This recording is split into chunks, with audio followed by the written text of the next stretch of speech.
Chapter 1 Cemetery Rings. Leah lived in the aldermaston's kitchen at Muirwood Abbey.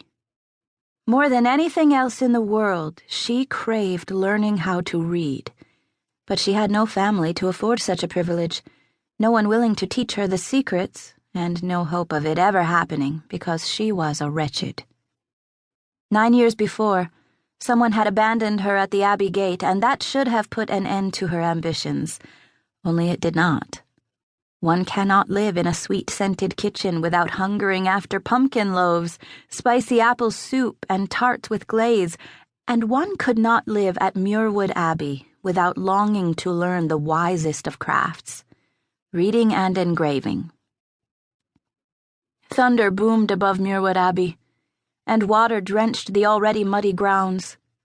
Leah's companion, Soa, slept next to her in the loft, but the thunder and the sharp stabs of lightning did not wake her, nor did the voices murmuring from the kitchen below as the aldermaston spoke to Pasqua. It was difficult waking Soa under any circumstances, for she dearly loved her sleep. Running drips dampened their blankets and plopped in pots on the kitchen tiles below. Rain had its own way of bringing out smells. In wet clothes, wet cheeses, and wet sackcloth. Even the wooden planks and the eaves had a damp, musty smell. The aldermaston's grey cassock and overrobe were soaked and dripping, his thick, dark eyebrows knotted with worry and impatience. Leah watched him secretly from the shadows of the loft. "Let me pour you some cider," Pasqua said to him as she fidgeted among the pots, sieves, and ladles. "A fresh batch was pressed and boiled less than a fortnight ago. It will refresh you. Now, where did that chatling put the mugs? Here we are. Well, now, it seems someone has drunk from it again. I mark these things, you know. It was probably Leah. She is always snitching." "Your gift of observation is keen," said the aldermaston, who seemed hurried to speak. "I am not at all thirsty. If you—" "It is no trouble at all. In truth, it is good for your humors. Now, why did they stack those eggs that way? I ought to crack one over the both of their heads, I should, but that would be wasteful." "Please, Pasqua, some bread. If you could rouse the girls and start the bread now, stoke the fires. You may be baking all night." "Are we expecting guests, aldermaston? In this storm? I doubt if a skilled horseman could ford the moors now, even with the bridges. I have seen many storms blow in like this. Hang and cure me if any guests should brave the storm tonight." "Not guests, Pasqua. The rivers may flood. I will rouse the other help, maybe even the learners. If it floods—" "You think it might flood?" "I believe that is what I just said." "It rained 4 days and 4 nights nigh on 12 years ago. The Abbey did not flood then." "I believe it may tonight, Pasqua. We are on higher ground. They will look to us for help."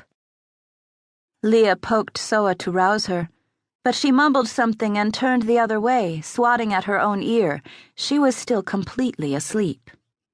The aldermaston's voice was rough, as if he was always trying to keep himself from coughing, and it throbbed with impatience.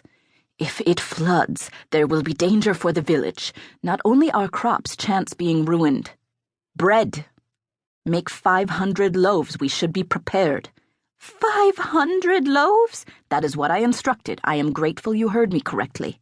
"From our stores? But what a dreadful waste if it does not flood."